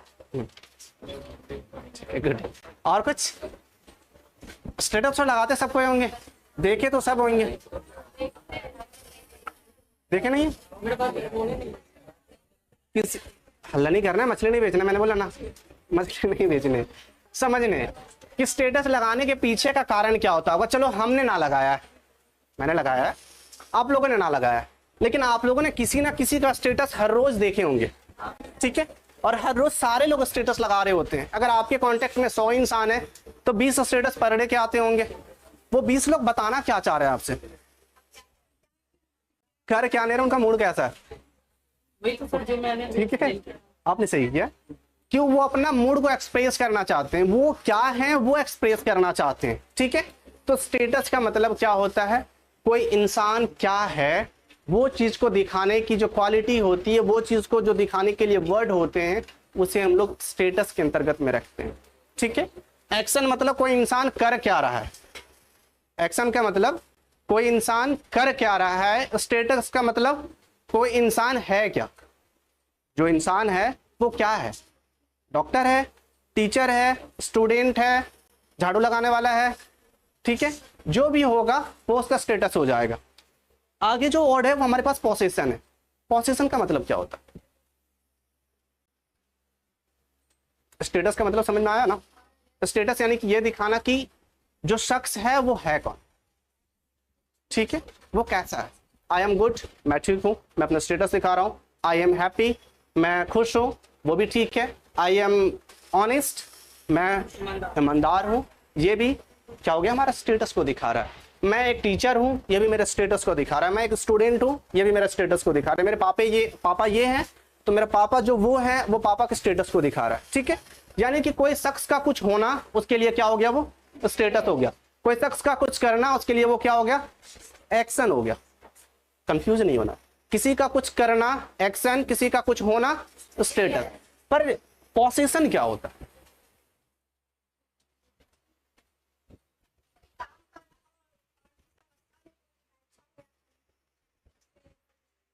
पोजीशन होता है, position, POSITION, POSSESSION। There is a huge difference between position and possession. ठीक है, बैठ जाइए, कोई बात नहीं, सही है, समझिए।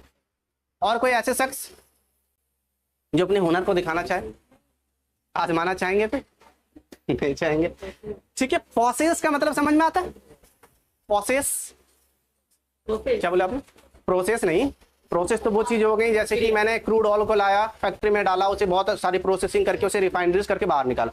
यहाँ प्रोसेस मैंने नहीं लिखा, प्रोसेस लिखा है। और प्रोसेस का मतलब क्या होता है, ये हो सकता है। पहली बात तो अब रोज देखिए, हिंदी में बोलिए, हाँ बताइए।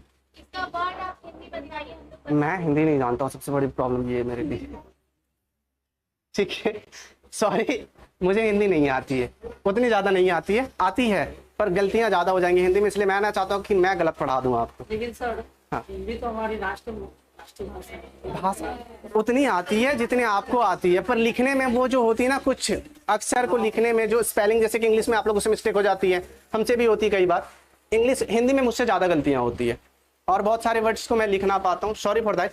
ये अच्छी चीजें नहीं मेरे अंदर, पर मैं कुछ नहीं कर सकता उसके सिवा। पोसेशन क्या है उस चीज को देखते हैं, पोसेस का मतलब समझते हैं।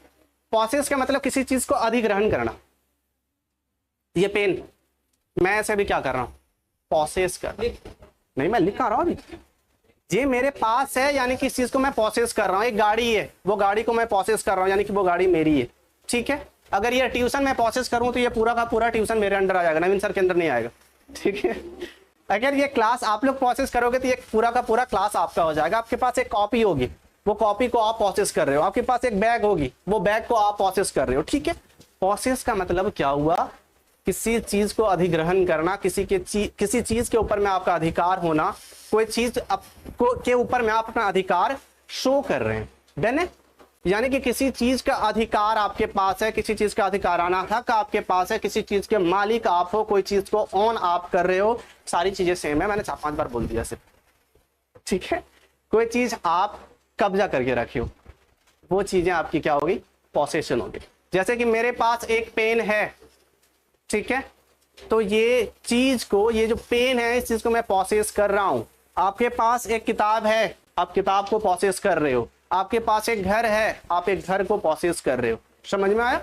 एक्शन यानी कि क्या हो गया, किसी का कुछ करना, ठीक है। पोसेशन यानी कि किसी के पास कुछ होना, और स्टेटस का मतलब किसी का कुछ होना। डन है, समझ में आए। एक्शन का मतलब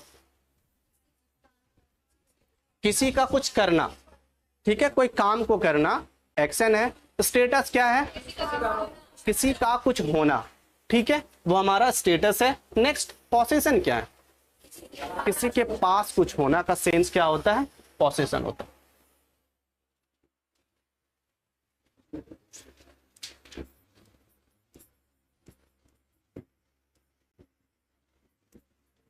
देख लीजिएगा अभी हिंदी यहीं से, इसलिए मैं ना लिखता हूं।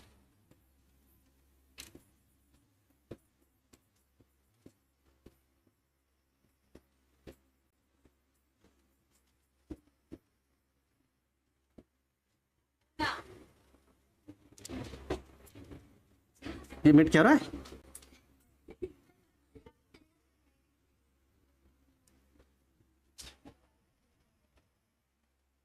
अब लिखे जाएंगे।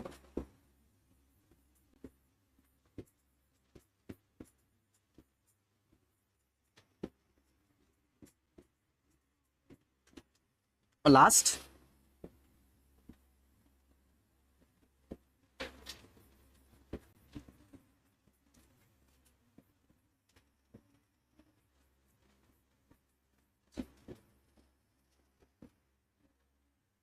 कोई दिक्कत यहाँ तो।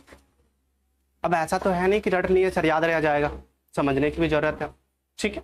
एक ऐसा सेंटेंस लीजिए जिसमें आप कुछ कर रहे हो काम, ठीक है, कर रहे हो या कर चुके हो या करेंगे, काम होना चाहिए। बताइए कोई सेंटेंस अपने आप में। आप खा रहे हो, ठीक है, आप खा रहे हो नहीं पढ़ रहे हो अभी। अगर खा रहे हैं तो गलत कर रहे हैं। इस जगह पे मैं एक्शन के लिए एक एग्जांपल ले रहा हूं, जिस जगह पे हम लोग पढ़ रहे हैं, तो क्या हो जाएगा, काम करने वाले इंसान सारे लोग हैं। कुछ बेचा जा रहा है पीछे, कुछ बेच रहे हैं, नहीं ना बेच रहे हैं, सामने देखिए, काम करने वाले शख्स हम लोग हैं, ठीक है। कर क्या रहे हैं, पढ़ रहे हैं। तो स्ट्रक्चर क्या होता है, सब्जेक्ट, काम करने वाला इंसान पहले आएगा, फिर जो काम हो रहा है वो आएगा, और जिसके ऊपर में काम हो रहा है वो बाद में आएगा। तो हम लोग कर क्या रहे हैं, पढ़ रहे हैं। इसके बाद हमारी अगर पढ़ने की क्रिया है तो आर लगता है हेल्पिंग वर्ब की तरह पे, ठीक है, क्योंकि ये प्लूरल है आर, ठीक है। वी के साथ में आर लगे, और पढ़ना का स्टडी, स्टडी नहीं होगा, हम लोग कंटिन्यू कर रहे हैं, अभी पढ़ ही रहे हैं ना, तो ING लग जाएंगे, क्या हो जाएंगे, वी आर स्टडिंग। क्या हो जाएंगे, क्या पढ़ रहे हैं,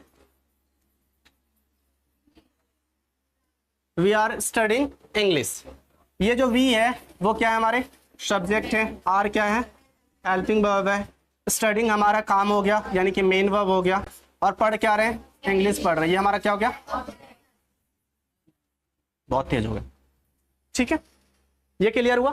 दूसरी सेंटेंस में क्या देखते हैं हम लोग, स्टेटस। अब स्टेटस में देखते हैं कि किसी का कुछ होना, अब वो किसी एक भी इंसान हो सकता है, एक से ज्यादा भी हो सकते हैं। जैसे कि हम लोगों का क्या होना है, फ्यूचर खराब होना है हम लोगों का फ्यूचर ब्राइट होने वाला है, दैट्स डिफरेंट थिंग। हम लोग हैं क्या, यही बताने वाला है ना। सारे के सारे स्टूडेंट हैं, तो क्या हो जाएगा,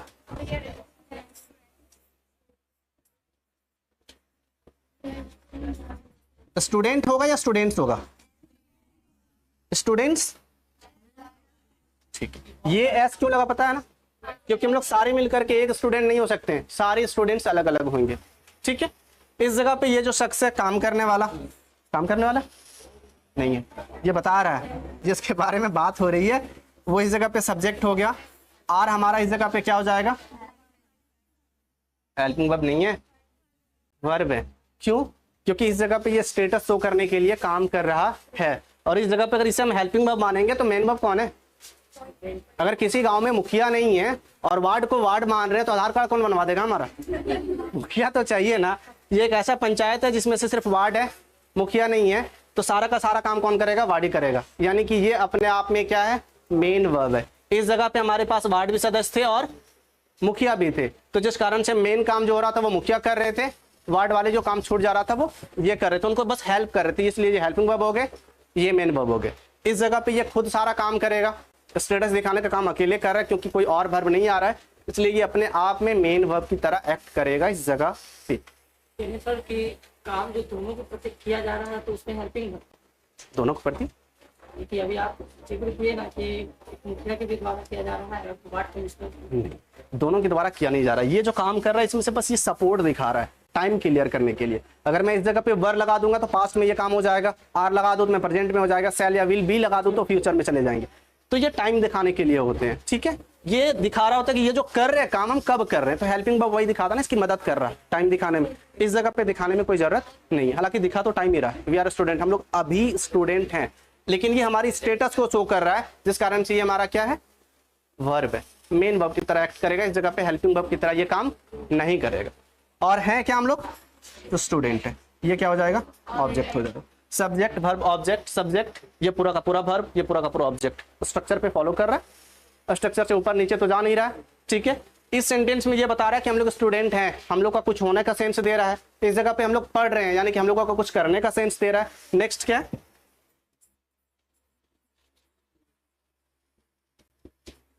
इसका प्रॉपर सब्जेक्ट नहीं है ना। अभी मैंने प्रॉपर सब्जेक्ट और एट्रीब्यूट कहीं नहीं ऐड किया, ठीक है। प्रॉपर सब्जेक्ट तो हो ही जाएंगे, सब्जेक्ट सीधा ऐड ऑन करना है। प्रॉपर सब्जेक्ट और एट्रीब्यूट को वहां अलग करेंगे ना जिस जगह पे सेंटेंस में सब्जेक्ट बहुत बड़े हो, हमारे पास दोनों हो, ठीक है। अब इस जगह पे सिंगल वर्ड है, इसको बोलेंगे तुम प्रॉपर सब्जेक्ट बन जाओ, तुम एट्रीब्यूट बन जाओ, तो अच्छे नहीं लगेंगे ना वो चीजें, इसलिए सिंगल को हम लोग सिर्फ सब्जेक्ट बोलेंगे। और अगर जब वो एक्सटेंडेड फॉर्म में हो, एक इंसान के बारे में थोड़ी एक्स्ट्रा डिटेल दी गई हो, तो उसे एट्रीब्यूट और प्रॉपर सब्जेक्ट में बांट लेंगे। हालांकि वो पूरे के पूरे सब्जेक्ट ही कहलाते हैं। एट्रीब्यूट और प्रॉपर सब्जेक्ट को मिलाकर के क्या कहते हैं, सब्जेक्ट ही कहते हैं ना। देखिए, प्रॉपर सब्जेक्ट और एट्रीब्यूट को सब्जेक्ट कहते हैं, सब्जेक्ट तो अपने आप में सब्जेक्ट। आगे हमारी पोसेशन क्या है, तो आपके पास क्या है अभी, वी हैव, इंग्लिश बुक है, कोई भी बुक है बुक है किनके पास, हम लोगों के पास, यानी कि ये सब्जेक्ट चल क्या रहा है हमारे पास, क्या बुक्स है, ऑब्जेक्ट। और ये जो है ये दिखा रहा है हमारा पोजीशन को, जिस कारण से ये क्या हो जाएंगे, इस जगह पे आर हमारा क्या दिखा रहा है, स्टेटस। इस जगह पे हैव हमारा क्या दिखा रहा है, पोजीशन। पोजीशन का मतलब क्या हुआ, हम किसी चीज को अपने पास रखे हुए, कोई चीज हमारे पास है, कोई चीज किसी के पास है, ठीक है। स्टेटस का मतलब हुआ कि कोई इंसान कुछ है, किसी का कुछ होने का सेंस जो दे रहा है वो स्टेटस दे रहा है, और कोई इंसान कुछ कर रहा है उसका सेंस कौन दे रहा है, एक्शन दे रहा है। कितने डाटा क्लियर हुए, हाँ।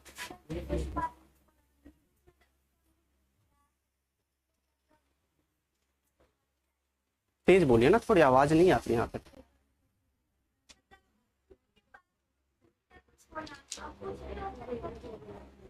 किसी का कुछ होने का सेंस, यानी कि वो इंसान का कुछ होना, जैसे कि मेरा टीचर होना, आपका स्टूडेंट होना, उनका एक जॉब होना, ठीक है। वो दूध वाले हैं तो उनका जो दूध वाला होना, वो कारपेंटर है उनका कारपेंटर होना। स्टेटस यानी कि वो क्या है वो दिखाया जा रहा है।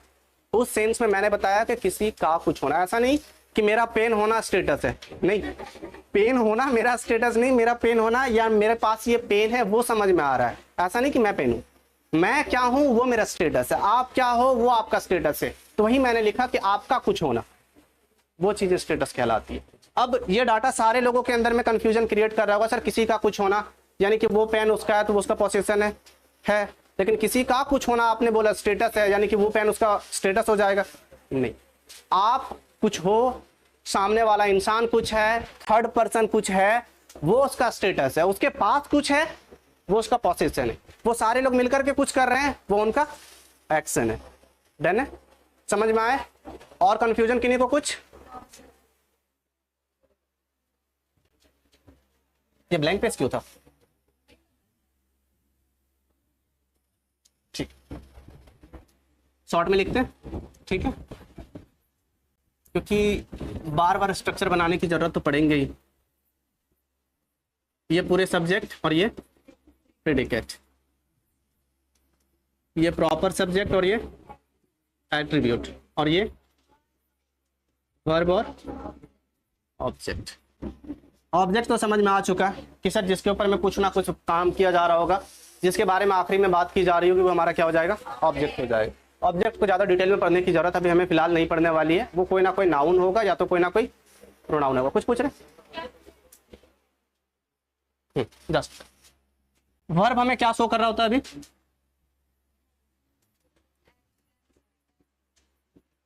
एक्शन समझ में आ गया, किसी का कुछ करना। पोसेशन यानी कि किसी के पास कुछ होना, और स्टेटस यानी कि कोई इंसान क्या है वो चीज हमारे, हाँ जी, कोई इंसान क्या है वो हमारा क्या हो जाएगा, स्टेटस हो जाएगा। Is it done? समझ में आए? कंफ्यूजन है? मुंह मत बनाइएगा, कंफ्यूजन है पूछ लीजिएगा। डन है? आगे बढ़ो। अब हमें क्लियरिफाई जो करना है वो वर्ब को ही करना है। वर्ब को इतने डिटेल में पढ़ लेना है कि इन फ्यूचर कभी वर्ब भूले ही ना और कभी पढ़ने की जरूरत भी ना पड़े। अब हम लोग देखते हैं कि वर्ब क्या होता है। ठीक है, वर्ब क्या होते हैं?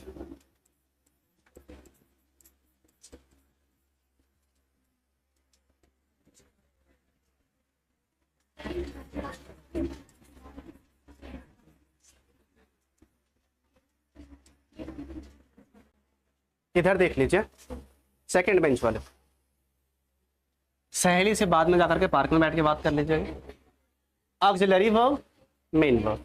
ऑक्सिलरी वर्ब क्या होते हैं, मेन वर्ब क्या होते हैं, बहुत डिटेल में समझिएगा। ऑक्सिलरी वर्ब का दूसरा नाम क्या हो सकता है जिसे हमें समझ में आए? ऑक्सिलरी देखने से लग रहा है पूरा ब्रिटिश इंग्लिश में जा रहा है, लग रहा है ना अंग्रेज वाला वर्ड। चलिए अपने हिंदी में बना लेते हैं इसको। इसको कहेंगे, अब लग रहा है हमारे देश का भाषा ठीक है, ये हमारे देश का भाषा, ये भी हमारे देश का भाषा है। Helping verb, main verb.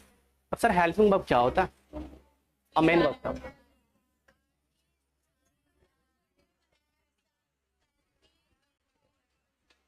दो वर्ड को जोड़े वो हेल्पिंग वर्ब हो जाएगा।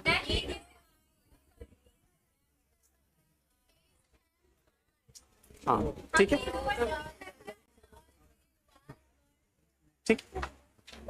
ठीक है। इज, एम, आर, उसके बाद शॉल, फिर कंबल, सेल है ठीक है, सेल, विल, ये सारे के सारे हमारे क्या होते हैं,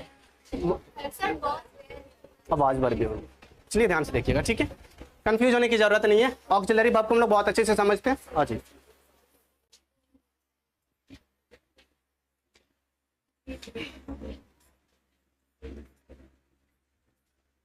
ऑक्सिलरी वर्ब के 3 फॉर्म होते हैं, ठीक है।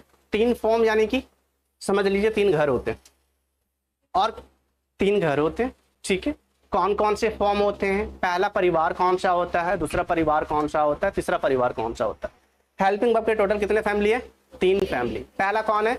बी फैमिली या बी फॉर्म बोले, दूसरा हैव फैमिली या हैव फॉर्म बोले, और तीसरा डू फैमिली या डू फॉर्म बोले, ठीक है। लेकिन ये चीजें यहां से नहीं कंक्लूड होती है, इसके बाद थोड़ी सी और आगे बढ़नी होगी हमें, मुझे ही परेशान करेगा। फिर से कुछ मिनट रहे,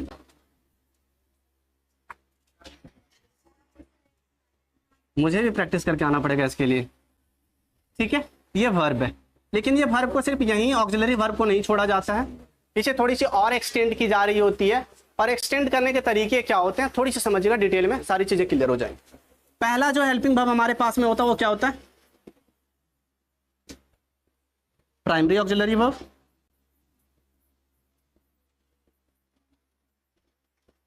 और क्या होते हैं?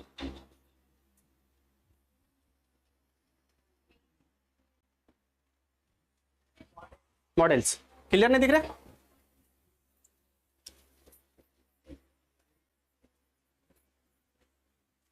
अब देख रहे? ठीक। प्राइमरी ऑक्सिलरी वर्ब क्या होता है, मॉडल क्या होता है? आपने जो इज, एम, आर, वाज, वर जो बोला, हैव, हैज, हैड, ये सारे के सारे इसके अंदर में आते हैं प्राइमरी ऑक्सिलरी वर्ब के बाद में। उसके बाद आपने जो सॉल, कंबल बोला वो मॉडल के अंदर में आते हैं ठीक है। अब देखते हैं इस चीज को, इसके अंदर 3 फैमिली है। कौन कौन से है कौन कौन से फैमिली? ये एक सोसाइटी है, इस सोसाइटी के अंदर में 3 फैमिली है, पहला फैमिली कौन है, दूसरा कौन है, तीसरा कौन है, समझते? पहला तो कौन है, बी फैमिली, या तो बी फॉर्म लिख लीजिए, दूसरा हैव फॉर्म है, और तीसरा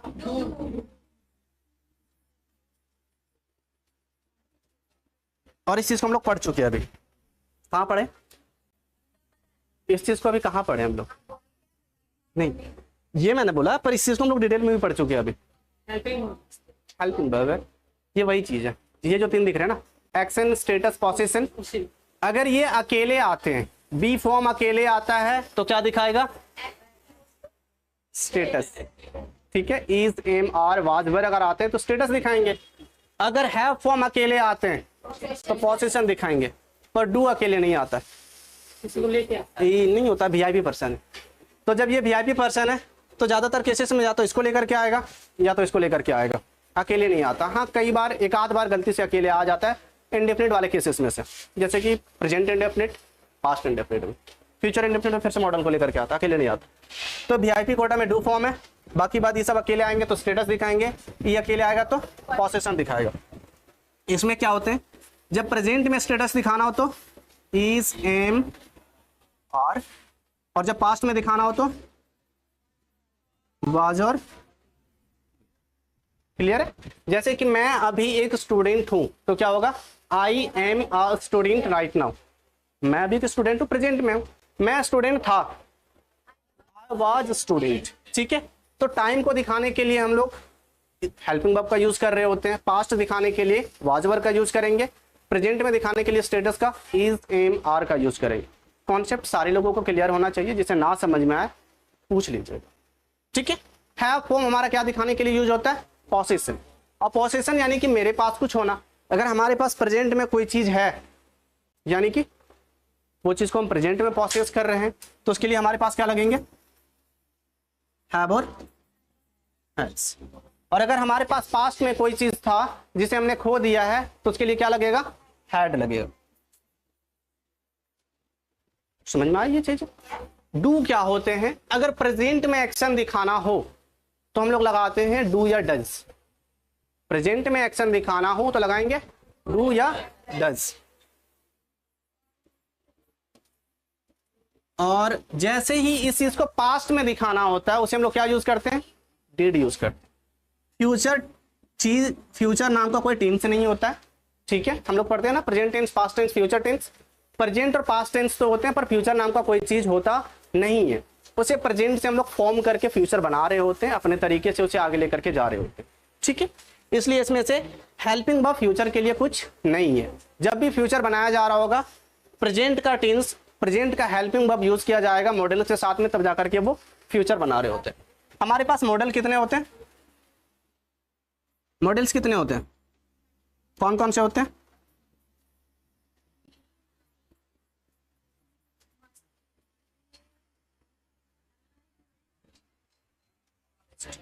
और क्या हो जाएगा, shall, will, should, would,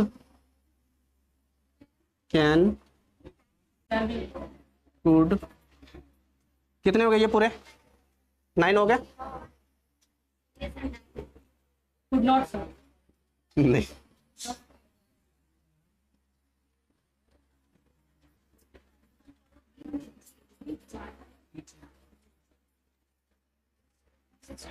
need to, dare to, use to, और कौन छूट गया, कुछ छूट गया एक, लेट इट बी देयर, हमारे पास है डाटा।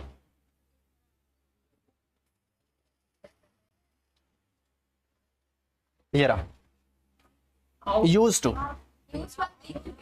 आउज टू, ठीक है। यहीं से देख लेते ना, फिर उधर क्यों जाना। अब हमने सेंटेंस को क्लियर किया, सब्जेक्ट क्लियर हो गया, प्रॉपर सब्जेक्ट, एट्रीब्यूट क्लियर हो गया, प्रेडिकेट क्लियर कर लिया। ये जो वर्ब थे क्या दिखाते हैं, एक्शन, स्टेटस, पोजीशन, यानी देखेंगे छोटे पीडीएफ में देखेंगे, ठीक है। ये हमारा क्या था, ऑब्जेक्ट था जिसके ऊपर में काम हो रहा है। अब वर्ब को हमने 2 भागों में बांटा, एक ऑक्सिलरी वर्ब, दूसरा मेन वर्ब। ऑक्सिलरी वर्ब को हेल्पिंग वर्ब के भी नाम से जान रहे होते हैं, ऑक्सिलरी वर्ब हमारे पास में दो टाइप्स में बटे, प्राइमरी ऑक्सिलरी वर्ब और दूसरा मॉडल्स।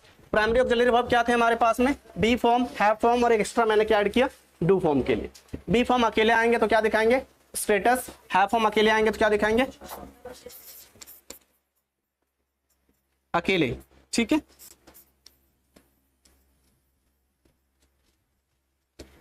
डन हुआ। डू फॉर्म अकेले आएंगे नहीं, अकेले आएंगे फिर भी वो एक्शन को शो कर रहे होंगे, और अगर साथ में किसी के साथ में आते हैं टाइम दर्शाने के लिए तो वो भी किसी ना किसी को एक्शन का ही शो कर रहे होते। मॉडल्स हमारे पास में टोटल कितने हैं, 13 से।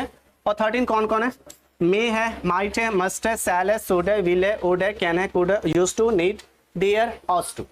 ये टोटल हमारे पास में कितने मॉडल्स हैं, 13 है। 13 में से ये जो दो है सैल और विल, इन चीजों का प्रेजेंट के साथ में मिक्स करके इसके हेड यानी कि बी फॉर्म के साथ में मिक्स करके फ्यूचर टेंस बनाया जा रहा होता है। डन है। बाकी सारी चीजों का यूजेस हम लोग आगे जाकर के पढ़ेंगे, अभी बस थ्योरी देख रहे थे। मेन वर्ब हमारे पास में आते हैं, और मेन वर्ब हम लोग तो शुरू से लिखते आ रहे हैं, कंटिन्यू कर रहे हैं ना मेन वर्ब की। सर मेन वर्ब है, जो एक्शन है वो मेन वर्ब है, पर सिर्फ एक्शन जो है वही मेन वर्ब नहीं है। मेन वर्ब हमारे पास में दो टाइप्स में डिवाइड हुए हैं। पहला क्या है, इन्फिनिटिव नहीं है, फाइनाइट है, और दूसरा क्या है, नॉन फाइनाइट है। छोटे भी नहीं, नॉन फिनिटिव नहीं है। पहला फाइनाइट, दूसरा नॉन फाइनाइट। फाइनाइट क्या होता है पता है, वो जो बचपन से हम लोग रटे आ रहे हैं ना sir, V1, V2, V3, V4, V5, 6 भी होता है, ठीक है। ये जो V5 तक है वो क्या हमारे फाइनाइट वर्ब, बाकी जो रेस्ट बच गए वो हमारे क्या है, नॉन फाइनाइट वर्ब्स कहलाते हैं। समझ में आया। अब नॉन फाइनाइट वर्ब क्या होते हैं सर, ये तो हम लोग मेन वर्ब के अंदर में ले लिए इसे। ये कैसे काम कर रहा होता है, नॉन फाइनाइट वर्ब एक ऐसा वर्ब होता है जो 2 + V1 होता है। ये V1 रहेगा लेकिन उसके पहले 2 रहेगा। जैसे कि अभी मैंने बोला था ना, mister the honourable prime minister of India mister Narendra Damodar Das Modi is going to inaugurate. To inaugurate था ना, तो इनॉग्रेट यानी कि उद्घाटन करना, और उनके पहले मैंने क्या लगा दिया था, 2। तो इनॉग्रेट उस जगह पे वर्ब नहीं था, वो नॉन फाइनाइट वर्ब का इन्फिनिटिव था, 2 + V1 था, ठीक है। उस जगह पे वो एक नाउन की तरह काम कर रहा है। समझ में आ रहा है। इन्फिनिटिव क्या होते हैं, जब 2 + V1 एज ए नाउन काम करे, जब वर्ब के बेस फॉर्म में V1 फॉर्म के पहले 2 लग जाए तो उसे इन्फिनिटिव कहते हैं। सेकंड जेरंड है। जेरंड क्या होता है, जब वर्ब का चौथा फॉर्म, वर्ब का चौथा फॉर्म यानी कि V4 कैसे लिखते हैं, ING लगाते हैं। V1 में से ING लगा देंगे तो V4 बन जाएगा। जब वर्ब का चौथा फॉर्म वर्ब की तरह ना काम करे, एक नाउन की तरह काम करे, going there is my aim, वहां जाना मेरा लक्ष्य है, तो वहां जाना मेरा लक्ष्य, इस जगह पे मेरा काम नहीं है, वहां जाना मेरा लक्ष्य है। जाना इस जगह पे जो है गोइंग देयर यानी कि जाना जो है वो नाउन की तरह काम कर रहा है, ठीक है। वहां जाना मेरा लक्ष्य है, मैं वहां जा नहीं रहा हूं, वहां जाना मेरा लक्ष्य है, मेरा काम है, ठीक है। तो उस जगह पे वहां जो जाना है, जाना यानी कि जो गोइंग है, वो गोइंग कैसे काम कर रहा है, एज अ नाउन काम कर रहा है। और जिस जगह पे B4 एक नाउन की तरह काम करे उसे क्या कहेंगे, क्या कहेंगे, सो गए सारे लोग, इसे नाउन कहेंगे। जब वर्ब का 4th form as a noun काम करे तो उसे हम लोग जेरंड कहेंगे। वर्ब का 4th फॉर्म वर्ब की तरह ना काम करके नाउन की तरह काम करे तो जेरंड कहेंगे। 2 + V1 रहे तो क्या हो जाएंगे, इन्फिनिटिव हो जाएंगे। और पार्टिसिपल क्या होता है, पार्टिसिपल एक ऐसा चीज है जो एडजेक्टिव की तरह काम कर रहा होता है, ठीक है। जब वर्ब का चौथा फॉर्म,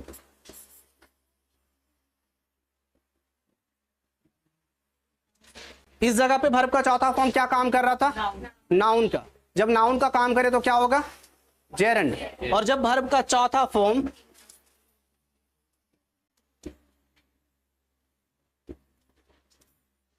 एडजेक्टिव का काम करे, जब वर्ब का चौथा फॉर्म एडजेक्टिव का काम करे तो वो क्या कहलाएगा, प्रेजेंट पार्टिसिपल। और जब वर्ब का तीसरा फॉर्म एडजेक्टिव की तरह काम करे तो वो क्या कहलाएगा, past participle.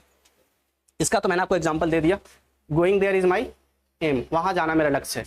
Cracking IBPS PO is my aim, IBPS PO crack करना मेरा लक्ष्य है, ठीक है। तो क्रैक करना मैं कर नहीं रहा हूं, करना मेरा लक्ष्य है, वो मेरा काम है। और काम एक नाउन की तरह कंसीडर किया जा रहा है, जिस जगह पे वो हमारा जेरंड क्या हो गया, नाउन है। नाउन था B4 इसलिए वो जेरंड कहलाया, ये तो मैंने दिखाया टू इनॉग्रेट वाले में से।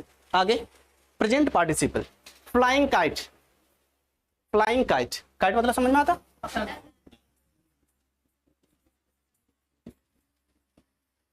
I saw a flying kite, मैंने एक उड़ती हुई पतंग देखा।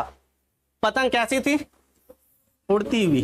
तो ये नाउन के बदले में एडजेक्टिव की तरह काम कर रहा ना, या फ्लाइंग नाउन की विशेषता बता रहा ना। कैसी पतंग थी? उड़ती हुई। कैसी पतंग थी? सुंदर।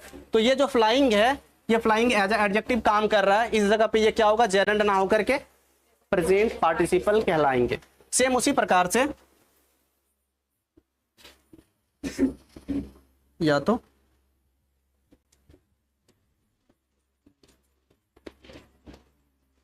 wounded पर्सन, इंजर्ड पर्सन, ठीक है।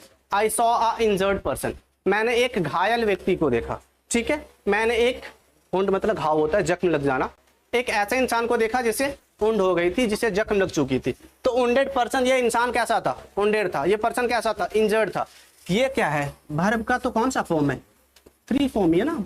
ये तो वर्ब का चौथा फॉर्म था, लेकिन काम कैसे कर रहा था? एक एडजेक्टिव की तरह, जिस कारण से क्या हुआ? Present participle. इस जगह पे वर्ब का तीसरा फॉर्म कैसे काम कर रहा है? एक एडजेक्टिव की तरह काम कर रहा है। पर्सन हमारा नाउन है, इतना तो जानते हैं ना। इस नाउन के बारे में विशेषता बता रहा है कि ये कैसा है? घायल इंसान है। तो ये जो घायल है वो क्या हो जाएगा? उसके लिए एडजेक्टिव का काम करेगा। और जब एडजेक्टिव का काम करेगा तो क्या कहलाएगा? Past participle. यहां तक क्लियर हुए? ठीक है। क्लास कितने देर के हो गए? टाइम नहीं होते हमारी क्लास के, हमारे क्लास के टाइम नहीं होते, सॉरी फॉर दैट। अब देखते हैं, मैं घड़ी नहीं देखता हूं, तो थोड़ी सी और खत्म कर लेंगे, उसके बाद क्लास छोड़ेंगे। टाइप्स ऑफ सेंटेंसेस क्या होते हैं? आप लोग क्लास लेट से आए हो, मैं लेट से नहीं आया, मैं 15 मिनट आकर के बाद में बैठ किया, तो उसकी जिम्मेवारी आप लोगों को लेनी पड़ेगी, ठीक है। टाइप्स ऑफ टेंसेस देखते हैं, सेंटेंसेस देखते हैं। अब सेंटेंस हमारे पास में कितने टाइप्स के? 4 है। कौन कौन से? असर्टिव सेंटेंस, असर्टिव सेंटेंस के बाद पानी पीना ना तो पी सकते हैं सारे लोग बैठ करके, बाद में हल्ला नहीं करना। अभी क्लास और भी चलेंगे। कितने स्लाइड बचे हुए? 25 नहीं है, बाय फॉल्ट ऐड हो गए थे। 20 थे, 20 में से 5 स्लाइड और होंगे, 4 स्लाइड और होंगे, 3 कर दूंगा मैं उसे ठीक है। और अब जल्दी निपटा दूंगा, मैं आगे नहीं बढ़ाऊंगा, ठीक है। देख लेते हैं टाइप्स ऑफ सेंटेंसेस हमारे पास कितने हैं। सबसे पहला असर्टिव, दूसरा इंटेरोगेटिव, तीसरा इंपेरेटिव, चौथा एक्सक्लामेटरी। सेंटेंसेस के टाइप्स हमने देख ली। अब इसको देखते हैं असर्टिव सेंटेंस क्या होता है। जितने भी जनरल सेंटेंस होते हैं वो सारे के सारे असर्टिव होते हैं, चाहे वो नेगेटिव हो चाहे वो पॉजिटिव हो। जैसे कि आई एम अ बॉय, या तो आई एम अ टीचर, मैं लेता हूं आई एम अ टीचर, मैं एक टीचर हूं, जनरल सेंटेंस है। I am not a teacher, मैं टीचर नहीं हूं, ये भी जनरल सेंटेंस है। ऐसे सेंटेंस जो जनरल सेंटेंस हो, चाहे वो सेंटेंस कैसे हो, असर्टिव हो या तो नेगेटिव हो, वो पूरे के क्या असर्टिव मैंने लिख दिया क्या? नेगेटिव नहीं, सही है। All general sentences are assertive. जितने भी जनरल सेंटेंस होते हैं, जो आम भाषा में हम लोग सेंटेंस को बोल रहे होते हैं, वो क्या कहलाते हैं? असर्टिव सेंटेंस कहलाते हैं। चाहे वो सेंटेंस नेगेटिव हो चाहे वो पॉजिटिव, कुछ भी हो। इस जगह पे देखिए आपके पास नेगेटिव लिखे हुए हैं, इस जगह पे पॉजिटिव। सेंटेंस अगर पॉजिटिव होगा तो उसे अफर्मेटिव सेंटेंस कहते हैं, और अगर सेंटेंस अगर नेगेटिव होगा तो उसे नेगेटिव सेंटेंस कहते हैं, ठीक है। अफर्मेटिव सेंटेंस क्या होते हैं? Sentence which have positive sense, sentences which have positive sense is known as affirmative sentence. इसका देखिएगा नॉर्मल क्या होता है? Subject plus auxiliary verb plus main verb plus subject verb, वही चीज होती है कि सिद्धांत इज गोइंग टू स्कूल। इस जगह पे सिद्धांत स्कूल जा रहा है, पूरी समझने की जरूरत नहीं है। ये एक जनरल सेंटेंस है ना कि सिद्धांत स्कूल जा रहा है। अगर इसे मैं बोल दूं सिद्धांत स्कूल नहीं जा रहा है, तो सिद्धांत स्कूल जा रहा है पॉजिटिव सेंटेंस है, सिद्धांत स्कूल नहीं जा रहा है नेगेटिव सेंटेंस है, ठीक है। असर्टिव सेंटेंस का मतलब कोई भी सेंटेंस का पॉजिटिव होना, नेगेटिव नहीं होना। असर्टिव का मतलब नेगेटिव और पॉजिटिव दोनों होना। अफर्मेटिव का मतलब सिर्फ पॉजिटिव होना, और नेगेटिव का मतलब सिर्फ और सिर्फ नेगेटिव होना। इस जगह पे देखिए Siddhant is not going to school, उस जगह पे सिद्धांत स्कूल जा रहे थे, इस जगह पे सिद्धांत स्कूल नहीं जा रहे हैं। तो अगर सिर्फ जाने की बात की जा रही है, सिर्फ करने की बात की जा रही पॉजिटिव में, तो वो क्या होंगे? Affirmative sentence. अगर वो काम ना करने की बात की जा रही तो क्या हो जाएंगे? वो negative sentence. Is it clear? What is interrogative sentences? Interrogative का मतलब समझ में आता है? इंटेरोगेट करना। इंटेरोगेट यानी कि पूछताछ करना, पूछताछ करना यानी कि सवाल जवाब करना, सवाल जवाब करना यानी कि क्वेश्चन तो पूछे जा रहे होंगे आपसे कहीं ना कहीं। और जिन सेंटेंसेस के माध्यम से आप किसी से क्वेश्चन पूछ रहे हो, वो सारे के सारे सेंटेंस क्या होंगे, इंटेरोगेटिव सेंटेंस होंगे। आपके क्वेश्चन पूछने के तरीके अलग होंगे। कई बार आप ऐसा क्वेश्चन पूछ रहे हो, आप मेरे साथ बाजार जाओगे या नहीं, हाँ या ना में से जवाब दो, ठीक है। अगर हाँ तो हमारे पास पैसे नहीं है, और अगर ना तो आपको खर्चा करने पड़ेंगे, ठीक है। आप जा रहे हो, मैंने बोला आप मेरे साथ बाजार जा रहे हो, आप बोलोगे या तो हाँ या तो नहीं। और मैं पूछा आप मेरे पास बाजार जा क्यों रहे हो, तो बोलेगा आपको खर्चा करवाने के लिए, ठीक है। दो सेंटेंस मैंने पूछा, एक पूछा कि मेरे साथ आप बाजार जा रहे हो क्या, ना जा रहे, ठीक है। और आप मेरे साथ बाजार जा क्यों रहे हो, दो टाइप्स के सेंटेंस है। एक सेंटेंस में आपने जवाब क्या दिया, सिर्फ यस या नो में दे दिया, ठीक है। एक सेंटेंस में आपने जवाब कैसा दिया, सिर्फ यस या नो में से देकर के निकल गया कि सर हाँ जाएंगे या तो नहीं जाएंगे।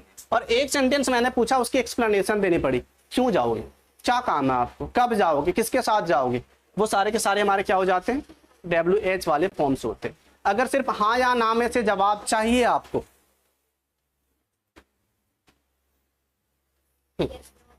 ठीक है। अगर आपको सिर्फ हाँ या ना में से जवाब चाहिए तो स्ट्रक्चर कैसे फॉलो करनी पड़ेगी, हेल्पिंग वर्ब को पहले लाना पड़ेगा, ठीक है। सिर्फ हेल्पिंग वर्ब को, जिसे ऑक्सिलरी वर्ब कह रहे होते हैं हम लोग, उसके बाद सब्जेक्ट, उसके बाद वर्ब, उसके बाद ऑब्जेक्ट। जैसे कि इज सिद्धांत गोइंग टू स्कूल, क्या सिद्धांत स्कूल जा रहा है, हाँ या तो नहीं, यही जवाब होंगे। जा रहे होंगे तो हाँ जा रहे हैं, नहीं जा रहे होंगे तो नहीं जा रहे, ठीक है। लेकिन जब हम लोग उसे एक्सप्लेनेशन के साथ में पूछेंगे कि सिद्धांत स्कूल जा क्यों रहे हैं, कब जा रहे हैं, किसके साथ में जा रहे हैं, क्या लेकर के जा रहे हैं, ठीक है, वैसे सेंटेंसेस में उसे एक्सप्लेन करना पड़ेगा कि टाइमिंग इतने बजे जाते हैं, ये लंच लेकर के जाते हैं, इतने बजे वो रिटर्न आते हैं, उसके साथ में जाते हैं। तो जो एक्सप्लेनेशन वाले वर्ड होते हैं उसको कैसे इंडिकेट करते हैं, WH के साथ में। अब सर WH क्या होता है, ठीक है। WH वर्ड्स ऐसे होते हैं, ऐसे नहीं होते, ऐसे होते हैं, वाई, व्हेन, वेयर, हाउ, और क्या हो जाएंगे, वाज, हाँ व्हाट हो जाएंगे, व्हाट, विथ होम, ठीक है, होम, हु, विच, ऐसे वर्ड्स सारे के सारे क्या होते हैं, हमारे WH वर्ड्स होते हैं। और जब इन चीजों को हम लोग इसके पहले ऐड कर देंगे, देखिए ये स्ट्रक्चर और यहां से यहां तक के स्ट्रक्चर में कोई फर्क है नहीं है, बस इसके पहले मैंने WH वर्ड को ऐड कर दिया। अब जवाब देने पड़ेंगे आपको एक्सप्लेन करके, तो अगर WH को रिमूव कर देते हैं तो बिना एक्सप्लेनेशन के हाँ या ना में से जवाब दे सकते हैं। डन है।